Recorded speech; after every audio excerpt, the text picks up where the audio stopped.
What's up, everybody? I'm Bat Tracy for Punk Rock Blues. That's them.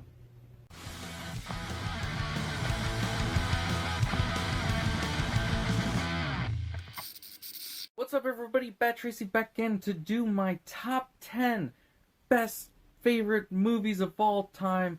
I've been doing the top 50. This is the third video. This is my top 10 favorite movies of all time. We're really getting into it here, so let's get right into it because I don't have a lot of time to record. As always, I'm Bat Tracy for Punk Rock Blues. I don't know if I said that, but we're getting into it. Yeah. Alright, starting off the video with number 10. This is The Lion King from 1994, directed by Roger Allers and Rob Minkoff. This is the 1994 original classic animated Lion King, which started, basically, it didn't start, but it revolutionized the Disney Renaissance. It was basically the B team. The A team of Disney was working on Pocahontas. The B team working on this. This movie's a lot better than Pocahontas. I'll tell you what. The remake of this just came out this year, directed by Jon Favreau. It's very bad. It's no good. We did a review on it. You can go check that out. It's the same thing, but it's bad. This movie's great. It's colorful. It's got heart. It's a great voice cast. The story's fantastic. You know, the animation's great. Even it revolutionized CGI for how it was used at the time. 25 years ago or whatever it is now. And just, this movie is truly, truly phenomenal. Some of my favorite moments, when Simba, sees the wildebeest coming for the first time, and just the look of terror on his face, and just the sadness that he emotes when he's, trying to wake up Mufasa after he dies. And, of course, Timon and Pumbaa, classic. The hyenas are some of my favorite characters. I just did a Drunk Explained of this movie. Go check that out if you haven't seen it. I talk about this in great detail. This one, the best animated movie of all time, in this humble bat boy's opinion. Ah, you ain't good. Yup. Oh, some bacon. Yup. He's a big pig. Yup. You can be a big pig, too. Hey! Ah! Alright, coming in at number 9, Tommy Boy, directed by Peter Segal, starring David Spade and Chris Farley, with Rob Lowe as a side character. I mean, come on, Tommy Boy. This is probably, well, I was going to say it's my favorite comedy of all time, but we'll get to one later. This is just, it's classic. I've loved this since I was a kid. Some of my earliest memories in life is watching Tommy Boy when I was, really, really young. I think it's so, so funny. I rewatch it endlessly all the time, and I love this movie. I quote it with my brother all the time, and my parents, and Tommy Boy, it's great, right? It's a classic. It's Chris Farley. It's Tommy Boy. Huh. Actually, just literally 3 days ago, my dad was watching this on TV, and I sat up there for 20 minutes just to watch the ending of the movie. I love this movie. It's so good. Richard, who's your favorite little rascal? Alfalfa? Or is it Spanky? Sinner. Number 8, directed by Steven Spielberg. His name has popped up a few times already. This is Jurassic Park, the classic with Jeff Goldblum, Sam Neill. It's got dinosaurs, it's got humans, it's got Wayne Knight. Samuel Jackson doesn't say motherfucker because it's PG-13. But this is a bona fide classic. This is the staple, the pinnacle of monster horror movies. This is the greatest one ever. Steven Spielberg, we'll get to one in a bit, but he basically did what he did 30 years prior to this, or 20 years prior to this movie, again, with Jurassic Park. It's Dinosaur Jaws, is what it is. And it's fantastic. The storytelling is great. It's really clever in parts. You care about the characters. The action's great. The drama and intensity and how the story builds and how the action builds and the intrigue and mystery and just everything about this movie is phenomenal. The Jurassic World movies that have been out in the past few years are bad in comparison to this movie. I really have been disappointed with these Jurassic World movies because of how much I love Jurassic Park, and to a lesser extent, its 2 sequels.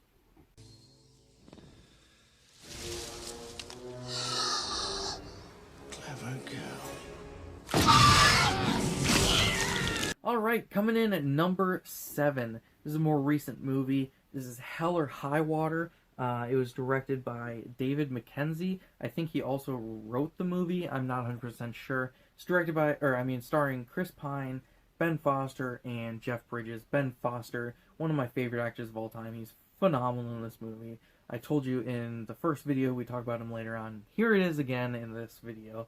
It's basically like Chris Pine and Ben Foster are two brothers. One of them recently released from jail. The other has a daughter that he's trying, and a family he's trying to, take care of.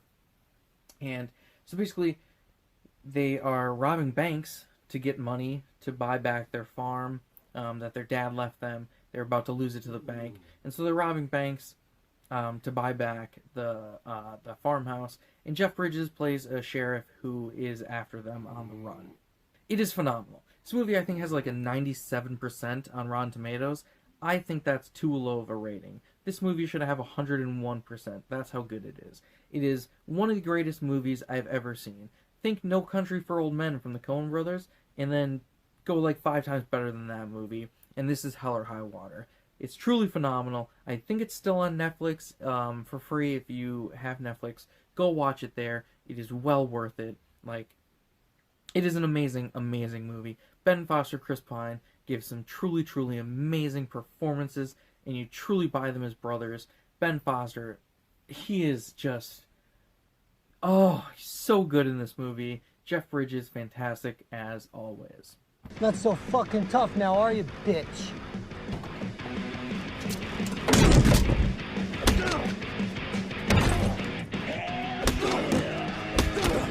Alright, coming in number 6, this is a little bit of a cop-out, but fuck you, this is my list, so I'm going to do it how I want. Edgar Wright movies, directed by Edgar Wright. There's 5 of them, and I said no franchises or whatever, but I'm putting all 5 of his movies at one slot, because I think they're all equal in quality, and I love them all, and I literally just can't pick. So we got Shaun of the Dead from 2004, Hot Fuzz from 2007, Scott Pilgrim vs. the World from 2009, World's End from 2013, and Baby Driver from 2017. Those are his 5 movies. I love them all. The Cornetto trilogy, of course, of Shaun of the Dead, Hot Fuzz, and The World's End are just some of the best movies ever made. The best trilogy ever made, I think. Truly, truly amazing films. Just the way they tie into each other. And the way that, each movie, even though they're not direct sequels or tie into each other directly, they have, things, storytelling aspects, and, little Easter eggs that carry over into each movie and relate to past movies. Or even, the first movie will have a thing that, if you watch the third movie, it'll, relate back to that, and you're like, well, how did he think of that 10 years prior to this? And just, it's crazy. He's a master filmmaker, Edgar Wright is. To a lesser extent with Scott Pilgrim, I think this is his less polished work, but it's still fantastic in each way, or in its own way. I would give this no less than 4.9 stars out of 5. That's how good I think his work is. It's just a fun comic book movie with some great cast and great characters. And then you come over to Baby Driver, where it's more of a straightforward heist crime movie. What's Ansel Elgort and Kevin Spacey. You got John Bernthal and Jamie Foxx in there, and just the cast is fantastic in that one. Totally spectacular film. Baby Driver is. So Edgar Wright films are my number 6. A little bit of a cop-out, but I love his work so much that I had to put it here. So I've taken a shortcut before. You never taken a shortcut before?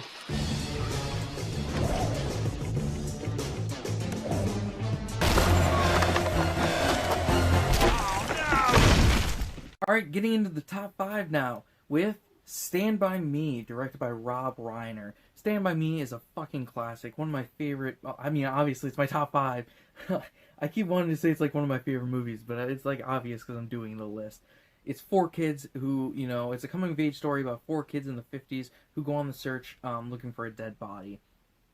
And just a coming-of-age tale that's super funny, but it's also, it's sad and tear-jerking and, heartfelt at the same time, and it's heartwarming. And it's a story 4 young kids who, bond over this really, disturbing aspect of life. and they come together as friends, and you know they'll always have that moment for the rest of their lives or whatever, and it's just a heartwarming story. And you know the kids all went on to be huge. Like it's Corey Feldman,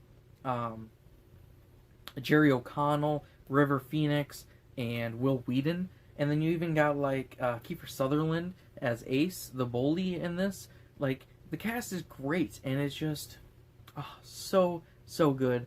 I remember the first time I ever saw this, it was on like pretty sure it was on like Turner Movie Channel, like late at night, and I like stayed up really late to watch it, and I was just like, oh my god, I couldn't believe how good it was. You know what I mean? Suck my fat one, you cheap dime store hood. Coming in at number 4, dun dun dun dun, tsh, The Dark Knight, directed by Christopher Nolan. I'm a huge Batman fan. I mean, obviously I call myself Bat Tracy. It is my initials, but I mean, like, come on. So, I'm a huge Batman fan, and absolutely this is the best Batman film ever committed to film. Like, I know the movie is not comic book accurate Batman, because he's always just, like, falling off of rooftops and getting stabbed or getting attacked by dogs. And he also doesn't really do much crime fighting. But, you know, this is an amazing movie with the best villain performance of all time from Heath Ledger as the Joker. Christian Bale, he's nothing to snub at. He's great. Harvey Dent's pretty good in the movie, even though his transformation into Two-Face is a little bit silly and undercooked. I still really like that. Gary Oldman, as always, is fantastic in literally everything he does, and he's great in this. Rachel, I think Maggie Gyllenhaal is much better in The Dark Knight than I think Katie Holmes was in Batman Begins. She sees a really big step up in this movie also from the previous installation, and yeah, I think this is fucking the best Batman movie of all time. Like, The Dark Knight is amazing, and like I'll always, for the rest of my time, Dark Knight and Logan, Shazam, 3 best superhero movies, or at least live action wise, and I think those are the 3 pinnacles, with The Dark Knight still being the greatest superhero movie ever made.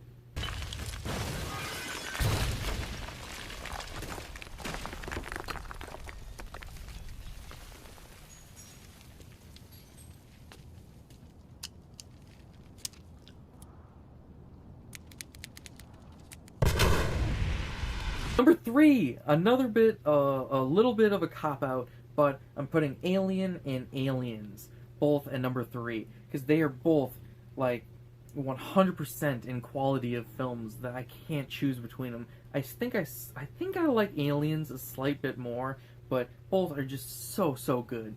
Alien, of course, from 1979, directed by Ridley Scott, and then Aliens from 1986, directed by James Cameron, which it was really his testing ground, like, to prove himself as a director, and then he went on to do his own stuff later on after this. It's crazy, like, James Cameron, he's made such crazy big movies, but then Ridley Scott, you know, he's gone on to do more Alien films, because he'll just never let the franchise die.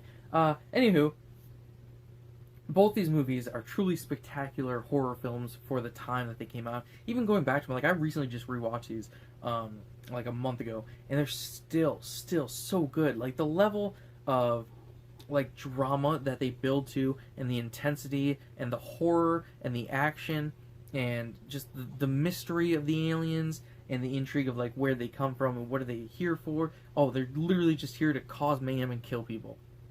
And it works. Like, Alien is one of the best movies of all time, and you think, there's no way you could top it. But then Aliens tops it. Aliens is a sequel that truly is better than the original. Like, Aliens, I'm pretty sure has 100% Rotten Tomatoes. Well deserved, because it's one of the best movies I've ever made.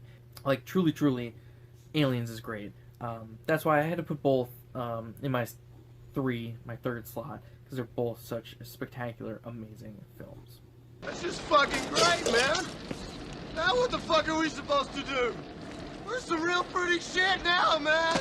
You finished? Alright, coming in at number 2, a true masterpiece of cinematic history. I think this is the greatest movie ever made. It's not my favorite, it's my second favorite, but I think it's the greatest movie ever made. It's Jaws, directed by Steven Spielberg from 1975. What can I say? It's fucking Jaws. Dunna, dunna, dunna. Batman. Okay, anyway, so Jaws. It is the greatest movie ever made. I mean, it's just a shark movie, but I mean, it's the best shark movie, and just it's crazy how good it is. Because you're like, back at this time, like 1975, the only like shark movies and like monster movies and everything, it was all this schlocky like B movie, low budget, low quality shit that was being put out. And then here comes Steven Spielberg with his real big test, like first big test as a director, to take Jaws and turn it into the greatest cinematic masterpiece of all time. Because it's a movie that on paper shouldn't work, and he just made it work. And then even like why I say it's the greatest movie of all time, one, quality wise, like the story of the movie and everything, it is 100% an amazing, truly amazing movie. But then what it did for cinema and like cinematic history after that, like it's truly the first summer blockbuster of all time. Like it's what started like Star Wars, the MCU, the X-Men franchise, the Lord of the Rings. Every big summer blockbuster that's come out is because of Jaws and what Jaws did for cinema in history. It's great. It's a masterpiece. I can go slow ahead. Come on down and chum some of this shit.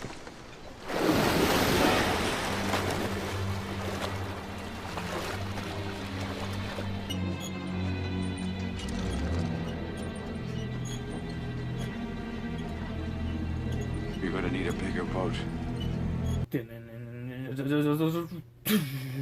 That's a shitty drum roll. My number one favorite movie of all time is Step Brothers, directed by Adam McKay. Yeah, Step Brothers with Will Ferrell and John C. Reilly. This is my favorite movie of all time. I know every word of this movie. I can quote it endlessly. I tell people all the time, I've seen this movie like over 500 times that I know of. Because one year, my brother and I, we spent literally an entire year watching this movie every single night. So it's 365 times that we saw this movie. And now most times when I watch it, I'll watch it, and then I'll be like, I'm just gonna watch it again, and I'll literally just hit play again, and I'll watch it again, or I'll spend like hours watching all the special features. Like, this is a movie, I can literally watch it like probably 10 times in a day if I had the time, you know what I mean? Like, I love Step Brothers. It's my favorite movie of all time. I can watch it 1,000 million times, never get sick of it. I know all the jokes. I still laugh like a fucking child with seeing them and hearing them. And just the cast and the characters and just everything about this movie just brings a smile to my face because it's the best. And I'm probably like the only person who like regularly quotes like behind the scenes special features from this movie. It's crazy. I knew it. Okay, you guys are not going to regret this. We're going to get so much more activities done. This is the funnest night ever. This is so scary. That was my top 50 favorite movies of all time. What'd you think of my list? Is there anything you changed? Is there anything you were shocked at where you're like, that's on your list? What are you doing, man? Yeah, let me know down below. So I'm going to do the outro now. As always, give me a thumbs up if you at any point like this video. Subscribe if you haven't already. You can check out my brother's social media stuff. It's all right here. Otherwise, you can follow the channel at Instagram, Twitter, and YouTube at Punk Rock Blues. Everything of mine is at BatTracy01. Instagram, Twitter, and Stardust, which is an app for movie reviewing. You should definitely hop on that if you haven't already. Super fun. I do tons of movie reviews there if you ever want to see more. And then, of course, donate to our Patreon at patreon.com/punkrockblues. You can throw in $3 and get your name in the credits of our videos. That's super cool. But yeah, thanks for watching. And like I said, just let me know what you thought of my top 50 list, I guess, if you watched all 3 videos and stuck with it. This was super fun to do, and I want to do more list videos like this in the future. Like, I was thinking, you know, like favorite franchises, favorite directors, stuff like that. So let me know what you think of that idea, and if you want to see more of these in the future. Bye!